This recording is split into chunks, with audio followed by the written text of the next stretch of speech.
Welcome to Loud History.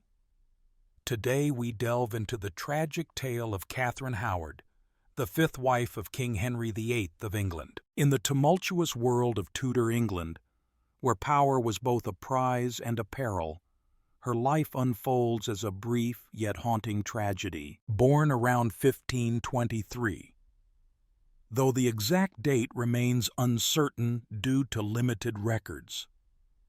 Katherine was the daughter of Lord Edmund Howard and Joyce Culpeper, part of the prominent Howard family. Despite their noble lineage, her immediate family lived in relative obscurity and financial hardship. Her story is a poignant reminder of the fragility of life in the Tudor court, marked by youthful indiscretions and the ruthless demands of royalty. Katherine Howard grew up in a large but impoverished household. Her father, Lord Edmund Howard, was the third son of Thomas Howard, the second Duke of Norfolk, and struggled financially throughout his life. Often overshadowed by his more successful relatives, he held minor roles such as comptroller at Calais, but remained in constant debt. Her mother, Joyce Culpeper, brought children from a previous marriage into the family, and together they lived in modest circumstances. After Joyce's early death, possibly due to childbirth, Katherine, then about 4 or 5, was sent to live with her step-grandmother Agnes Tilney,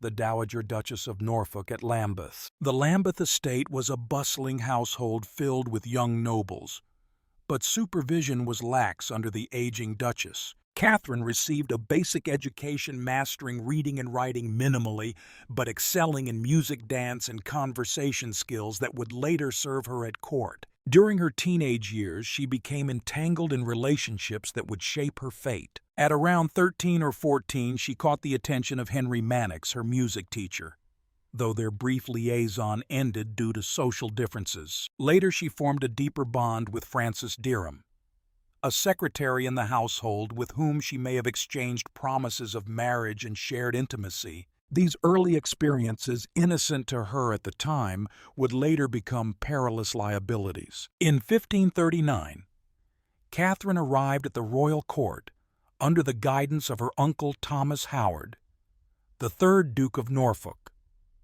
a shrewd politician aiming to restore the Howard family's influence. At this time, Henry VIII, aged 49, was disillusioned with his fourth wife, Anne of Cleves, whom he found unappealing and soon annulled. Suffering from poor health and a volatile temper, the king sought a new source of joy. Katherine, appointed as a lady-in-waiting to Anne of Cleves, captivated him with her youth, beauty, and charm. Seizing the opportunity, the Duke of Norfolk positioned Katherine as a potential bride. On July 9, 1540, Henry's marriage to Anne of Cleves was dissolved, and just 19 days later, on July 28, he married Katherine at Oatlands Palace in a quiet ceremony. At 17, she became Queen of England, bringing a renewed vitality to the aging king and his court. Henry lavished her with gifts and affection, dubbing her his rose without a thorn,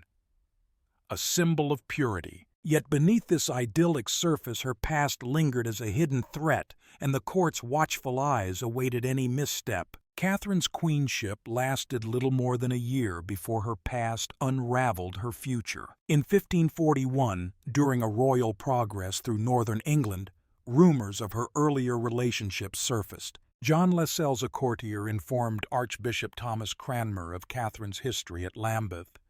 Based on testimony from his sister Mary Hall, Cranmer presented the evidence to Henry on November 1, 1541, prompting an investigation. Katherine was confined to her chambers at Hampton Court, stripped of her title, and questioned relentlessly. Her former associates, Henry Mannix and Francis Derham, were arrested and interrogated. Derham confessed to a premarital relationship with Katherine, suggesting they had intended to marry, a claim that cast doubt on the validity of her marriage to Henry. More critically, evidence emerged of her secret meetings with Thomas Culpeper, a gentleman of the king's privy chamber during the royal progress. Though their relationship's full extent is uncertain, Culpeper admitted to planning an affair, an act deemed treasonous for a queen. Devastated and enraged, Henry ordered swift action. In December 1541, Catherine was transferred to Sion Abbey, a former nunnery, to await her fate. Dereham and Culpeper faced execution.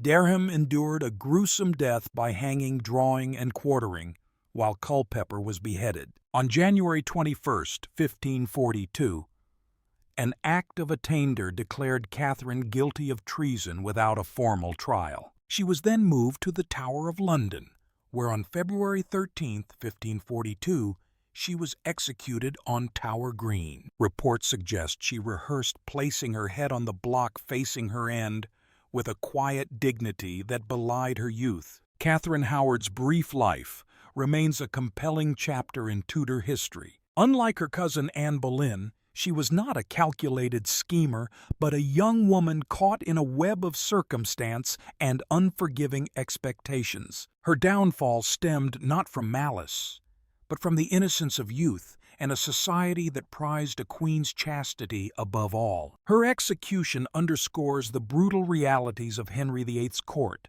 where affection could turn to vengeance in an instant. Today, Catherine is remembered as a fleeting figure, a queen whose vibrancy was extinguished too soon. Her story offers insight into the perilous dance of power, youth, and ambition in Tudor England, serving as a cautionary tale of the cost of a crown. Through her tragic reign, the harsh truths of a world ruled by iron and blood come sharply into focus.